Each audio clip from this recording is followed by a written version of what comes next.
going to talk to you today about our company and something that we are aspiring to do, which is to democratize hospitality. Now, we're very small, and many of you represent very big organizations, but we are growing. We're growing really fast, actually, and we are targeting a very particular demographic. So I'll tell you a little bit about what we do. So we are essentially don't aspire to be called hostels. We're in fact think of ourselves as a haven for millennial travels to come and work, explore, travel, and be part of a community that is with our local community, but also a community of travelers. And what we are catering to or aspiring to is to digital nomads, but not only digital nomads. The aspiration, though, are to people who are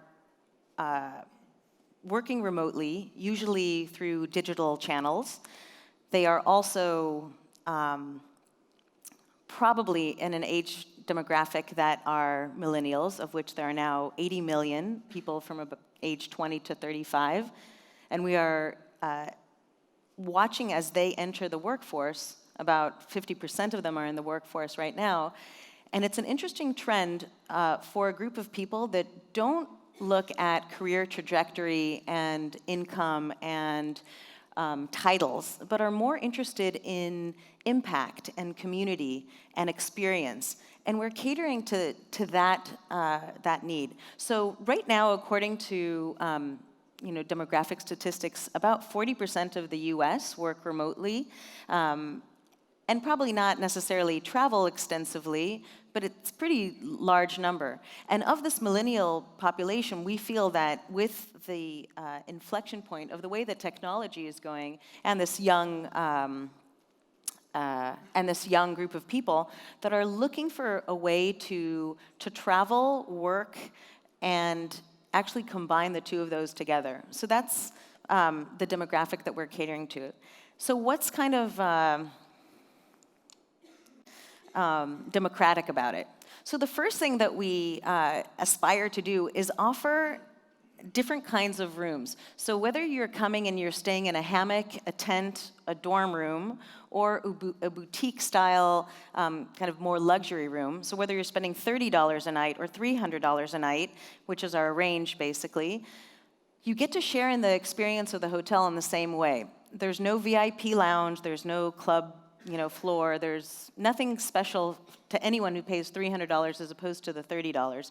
And in fact, once you walk out of your room and close the door, no one really knows how much you paid.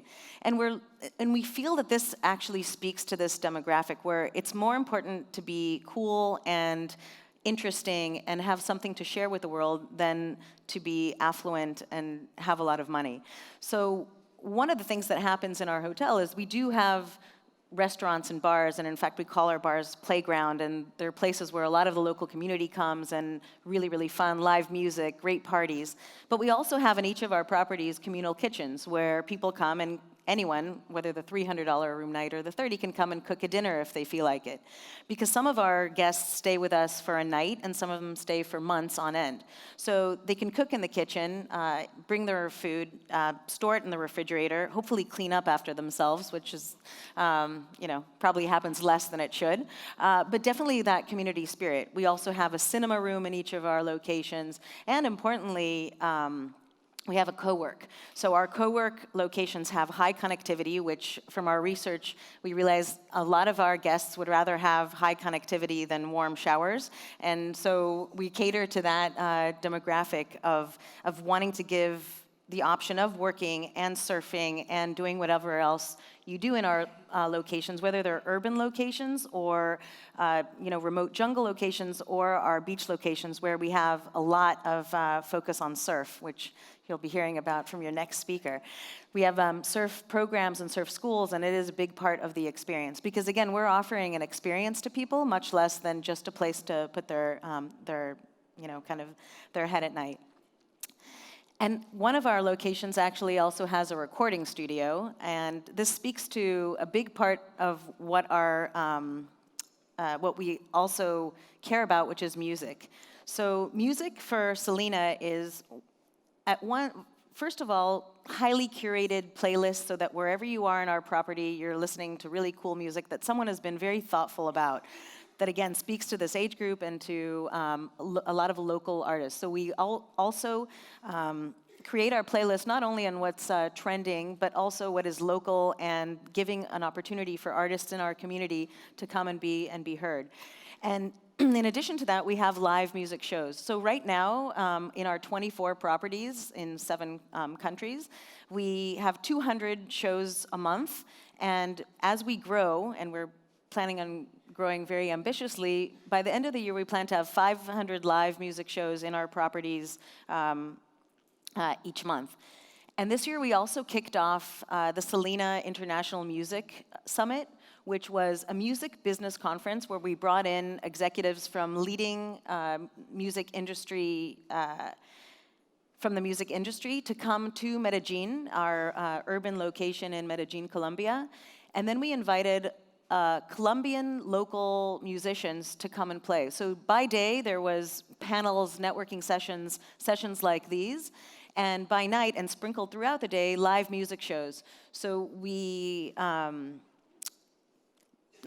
charge $7 a ticket so that our guest community, but also our local community, can enjoy it. We actually ended up making money too, but that's thanks to our sponsors and not that $7 a ticket. And we used some really interesting locations like the parking garage next to our hotel to actually have some of the live music shows. So very grungy, very open to the community, very, very fun, a lot of absolutely great music. And it's something that is important to us. And that emphasis on local community, not only opening it up to the community to enjoy our product, is actually what we're offering to our guests. So we know that our guests want to be actually part of a community and not just traveling or not just tourists. So touches our point on community. So in the way that we look at community, it's not just giving back to the community, which we do a lot of. We have 2% of our labor hours are committed to doing community projects, and this is true not only for our staff, but also for our guests. So we have programs in all of our locations, whether it's environmental study programs or actually getting up and going to clean up beaches, or to teach kids, whether it's cooking or English. And as you can see from some of our numbers, we feel that this is really important.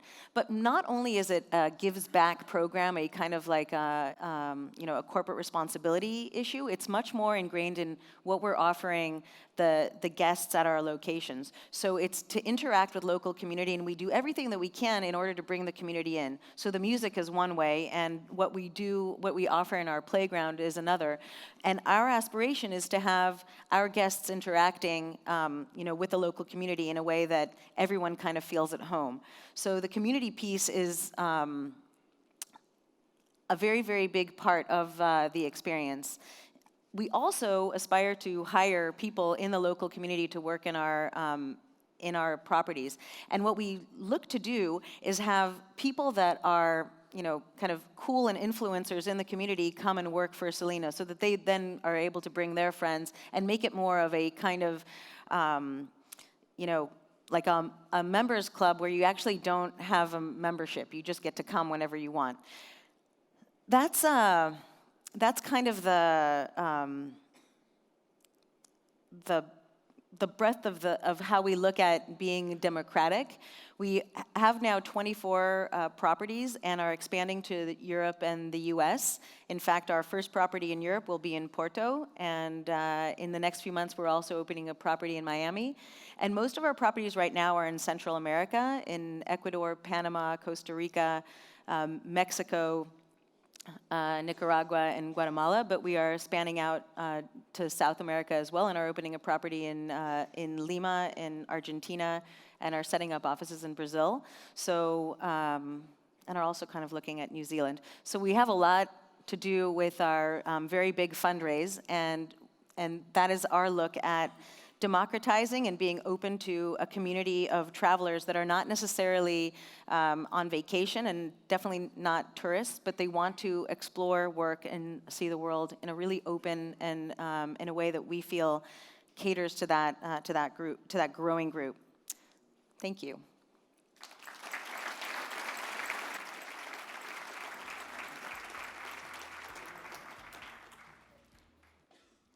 Good morning. Thank you very much, Liat. Liat and I had a very long conversation last night, I think kind of in keeping with the theme of the conference of conversing with tomorrow's guest. I think it is really fascinating. We ended up talking for far longer than I thought about a lot of things, but including their offering and how they are contacting and communicating and engaging with guests, I think, in a very different way. And the interesting thing for me is at no point did I ever hear Liat refer to any of their guests as guests. It seemed very much like it was a very community-based approach to your product. So I wanted to ask a couple of questions. I would ask everyone, please use the app. This is how we will be engaging with the audience. If you check the back of your name tags, it will give you some instructions about downloading the app. It is very useful for asking questions as well. So we will be using that to engage with you. In the meantime, though, can I just ask a couple of questions about the way that you're interacting with this new generation? Because it is a very different kind of approach to the way that large hotel companies might. So starting with the very first point of distribution of how you're engaging and how you're drawing these people into your properties. Can you talk a little bit about the distribution strategy that you have there and how you reach out to them? Yeah, so I'd love to say that we're able to do everything with word of mouth, and we do rely a lot on that. But presently, we also work with OTAs, and they are a big part of our funnel. But we are really active on Instagram. In fact, most of our locations are so picture kind of friendly, and also the people that we interact with, whether from the local community or from our guest community, really love to be on there. So through digital nomad forums, through a kind of strategic word of mouth, that's how we're really active. We also have an app, and we are working to try to engage with our communities offline when they're not with us as well. So social media obviously is a very important medium for this generation. What about the experience when they're actually at the hotel? I mean, you're talking about some of the ways that it is a community, that there aren't quite these distinctions between VIP guests and the lower paying guests, etc. I had a really interesting first time that I've ever stayed in a hostel, which was last year. And I've got to say it was amazing for me because I ended up staying there just because it was a very convenient place, but I was in a room with, I think, about 5 other 20-somethings who were inviting me out to a party. And they wanted to go clubbing. And I thought, I've got stuff to do in the morning, so I did not go. But there's a lot of interaction amongst the people who stay in hostels. And I would imagine that you've got a really strong network that is ultimately going to be recruiting other people into your properties and building that. So can you talk a little bit about that and what their interactions are like, not only within the properties, but outside? Sure, and I think that actually leads to an interesting point. I think many people here stayed in youth hostels in their youth. Not that you guys look old, and that demographic is like, a kind of 17 to 20-year-old, and we're actually targeting a demographic of people who loved that experience and the community aspect of it, but are now a little bit older and are actually working and still want to have the community experience and just being in an experience, but also connect to the idea of being in an environment that allows them to feel like they're at a youth hostel, but without all the 18-year-olds. So it's not that we discriminate against 18-year-olds, but we do target more a 25 to 35-year-old demographic. And it was fun staying in a hostel, right? It was. Yes. It was. I'm really enjoying that part of the job. Yeah. So we've got a number of questions coming in. Let's talk the ones kind of towards the top. You can also vote on which ones you want here. So let's talk a little bit about... Oh, wow, I love that second one. Wow, okay, that's moving quickly. Would a 50-year-old who likes your concept and the property photos feel like a creepy old guy at Selina? I'm 46. All right, I'm 48, and I probably don't look like a creepy guy, but I spend a lot of time in our properties, and it's actually really, really fun. The age demographic is pretty diverse, and I think wow, I was just going to say something so politically incorrect, so I'll just stop. But I think that it really depends on the kind of vibe and the kind of person that you are. I feel very comfortable on the properties. It's really fun, actually. Okay, great. Let's see, we've got some questions on social engagement, asking if you as a company manage that centrally or regionally. Now, I think right now your properties are still quite regionally focused anyway. So we're actually in the process of going from what was a regional Panama base into larger, and as we do that, we're actually learning by doing and trying to figure out what is the best way. Right now, we are centrally focused, and all of our kind of back end is in Panama, but our leadership is moving to London, and that's going to lead to a lot of changes. And I think that we realize that once we have properties in the U.S., in Europe, and in Central and South America, we're probably going to be moving more to a country focus. So each country has its own kind of regional for reservations for sales for a lot of the engagement that we're doing. Okay. Popular question here, what technologies do you use to achieve your core strategic objectives? Yeah, so I think a big part of this fundraise was about getting the technology back end. And in fact, that's in corporate operations, what my job is to figure out what are the core processes that we want to have technology enabled. And we are, as you could have seen from the community slide, we're really, really passionate about measuring things. So a lot of analytical people in the company, and we're tracking all kinds of things. Right now, we're nowhere near as technology enabled as we want to be, but we're kind of building the back end of that.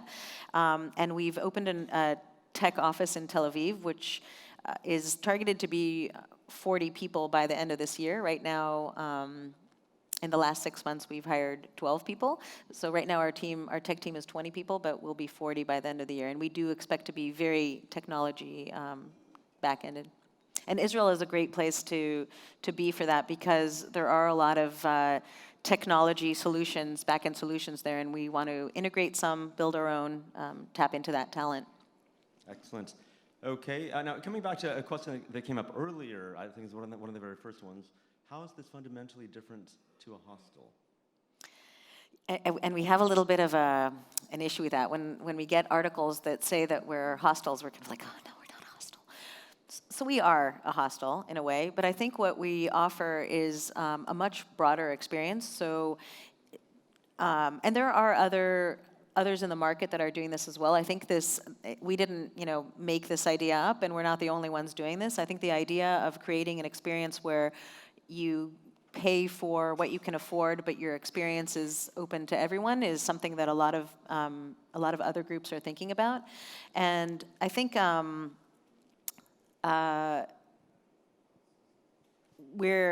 we have a lot of full-service hotel type things that are more than a hostel, like our boutique rooms. But you know what? The definition, I think, is pretty mixed, because we do. Yeah, I didn't even know how to answer that question. We don't like to be called a hostel, but I think we are.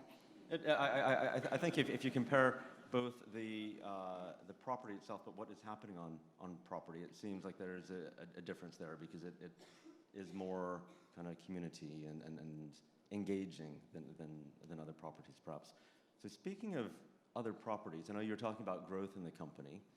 How do you choose your next locations, and what kind of development strategy do you have there? So we have a market research team that looks not only at the kind of the real estate numbers and where the